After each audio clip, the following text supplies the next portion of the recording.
埋作生命种子，将它自己种人心里，如此从它长出国度，完成神的永远旨意。它是唯一生命埋种，从它生出许多子粒，配作诸天国度之子，带进神的方权之力。但是撒旦神的仇敌，却将被子撒在麦里，为要扰乱国度之子，造作可怕败坏事迹。借着他这尖角工作，被子麦子混在一起，国度外表变为坟场，当大惊人，丑行离奇。诸天国度该向劫财，亲人微笑，可供人事，但却变成一棵大树，不论国内庞大组织，不再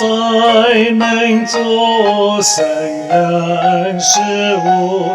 反成飞鸟，其身之所，恶人恶事，一切恶灵，都能在此得到寄托。它这外表给人看见，一个说是伟大宗教，用那外邦邪恶事物，犹如熄灭山上面角，亦曾这样说是主子，外表随即改变形状，借其所容邪恶事物，以免充满败坏淫荡。但神寻找隐藏真物，珍珠和那藏的宝贝，主要将我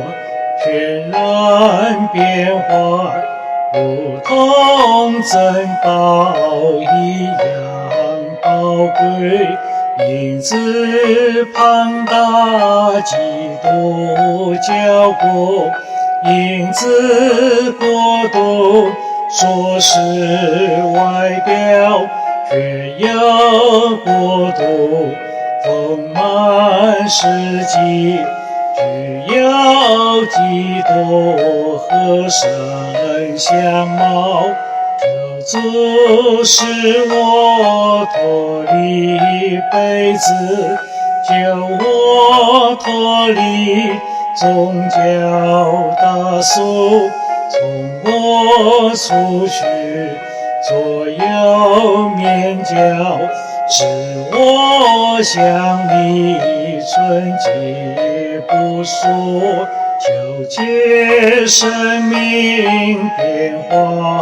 我魂，使我变成宝贵材料，带着你的国度事迹，适合与你灵共建造。